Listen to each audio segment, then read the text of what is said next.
RSS ने तिरंगा को माना नहीं था। उन्होंने कहा था कि 3 अंक अशुभ होता है। तो क्या ब्रह्मा विष्णु महेश अशुभ है? जो हम 3 रेखाएं माथे पे लिखते हैं वो अशुभ है? क्या त्रिशूल अशुभ है? ये मैंने पूछना चाहती। मैं भारत का संविधान हूँ, लाल किले से बोल रहा हूँ। मैंने तो समता सौंपी थी, तुमने फर्क व्यवस्था कर दी। मैंने न्याय व्यवस्था दी थी, तुमने नर्क व्यवस्था कर दी। हर मंजिल तहरी कर डाली, गंगा भी मैली कर डाली। न्याय व्यवस्था भी रोती है, गुंडों के घर में सोती है। गांधी को गाली मिलती है, डाकू को ताली मिलती है। मैं उस राज्य से हूँ जहाँ संत ज्ञानेश्वर, संत तुकाराम और संत रोहिदास जैसे अनेक संतों ने समाज को प्रेम और सद्भावना दी। दूसरी तरफ शिवाजी महाराज, संभाजी महाराज और शाहू महाराज जैसे शूरवीरों ने अपनी दूरदृष्टि से सामाजिक एकता और न्याय संगत समाज प्रणाली की स्थापना की। मैं उस महाराष्ट्र की पुत्री हूँ जहाँ महिलाओं के अधिकार सुनिश्चित करने हेतु अनेक आंदोलन द्वारा महात्मा ज्योतिबा फुले, क्रांति ज्योति सावित्रीबाई फुले जैसे समाज सुधारकों ने समाज को एक नई दिशा दी। मैं उस महाराष्ट्र की बेटी हूँ जहाँ के महान सुपुत्र डॉक्टर बाबा साहेब अम्बेडकर जी ने इस देश को संविधान के रूप में एक सशक्त और न्याय संगत लोकतांत्रिक मूलाधार प्रदान किया। पर आज उसी महाराष्ट्र में बीजेपी के सरकार के शपथ विधि के बिल्कुल 5 दिन बाद उसी संविधान की प्रत की विटंबना की जाती है। मैं इस बात का निषेध करती हूँ। परभणी जिले में संविधान के प्रत की विटंबना की गई।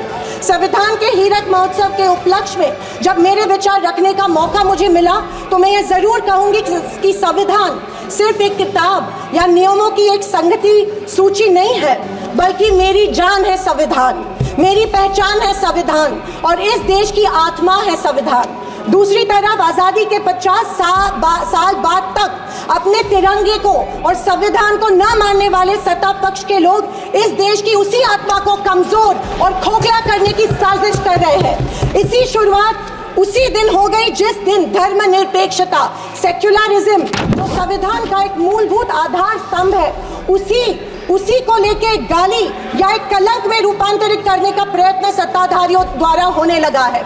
सेक्युलरिज्म को आज भी इस भारत देश की पहचान है, उसे सत्ताधारी पक्ष एक कमजोरी कर रहे हैं या एक बीमारी साबित करने की होड़ में लग गए हैं। संविधान की किसी भी चर्चा या बहस को ये लोग सिर्फ इमरजेंसी पर ले जाते हैं, पर ये भूल जाते हैं कि स्वर्गीय इंदिरा गांधी जी, हमारी पहली महिला पंतप्रधान इंदिरा गांधी जी ने उस वक्त के हालातों के मद्देनजर वो संवैधानिक कदम उठाए थे और उस दौरान हुई गलतियों की माफी भी देश के जनता से मांगी थी। और इतना ही नहीं, उनके विरोधियों ने गठित की गई कमेटी ने उन पर लगे सारे इल्जामों से उन्हें बारी कर दिया था।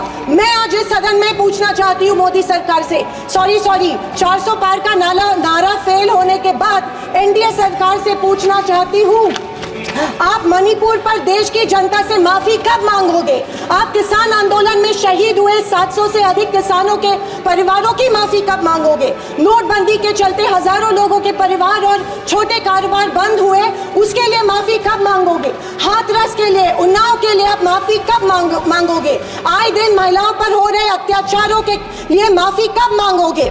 जो बदलापुर में मासूम बच्चों के ऊपर मोलेस्टेशन हुआ, उसके लिए आप कब माफी मांगोगे? जेल में बैठकर अपराधी मर्डर प्लॉट्स गुजरात में सरकार उनको संरक्षण दे रही है, उसके लिए आप कब माफी मांगोगे? खैर, ये इनकी हिस्ट्री रही है या इनके डीएनए में है कि माफी सिर्फ खुद को बचाने के लिए अथॉरिटी में बैठे लोगों से मांगते हैं, आम जनता से ये माफी नहीं मांगते हैं।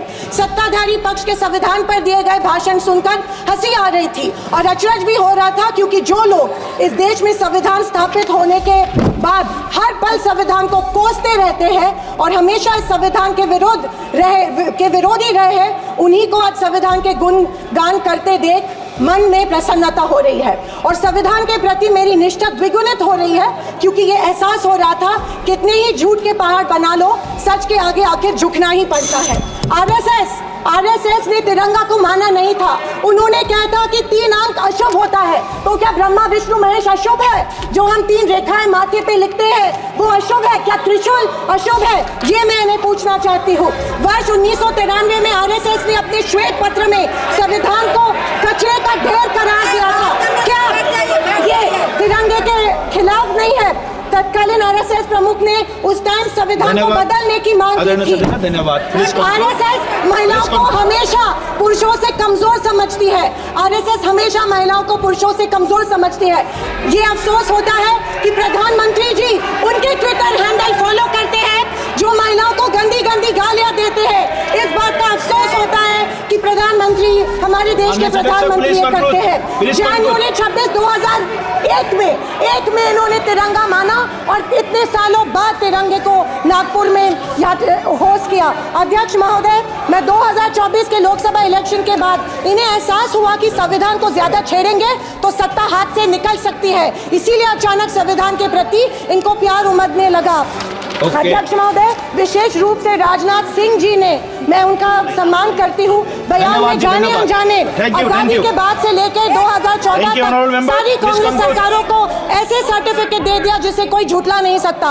उनके मुताबिक संविधान की बदौलत एक गरीब का बच्चा प्रधानमंत्री बना, लेकिन उसकी नींव सर 2 मिनट सर प्लीज। मैं आखिर में यही कहना चाहती हूँ, मैं भारत का, मैं कुछ पंक्तियाँ कहना चाहती हूँ।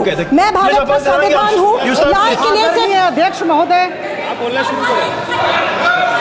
हिंदी की एक प्रसिद्ध कविता की कुछ पंक्तियों में, एक सेकंड, मैं भारत का संविधान हूँ, लाल किले से बोल रहा हूँ। मैंने तो समता सौंपी थी, तुमने फर्क व्यवस्था कर दी। मैंने न्याय व्यवस्था दी थी, तुमने नर्क व्यवस्था कर दी। हर मंजिल ठहरी कर डाली, गंगा भी मैली कर डाली।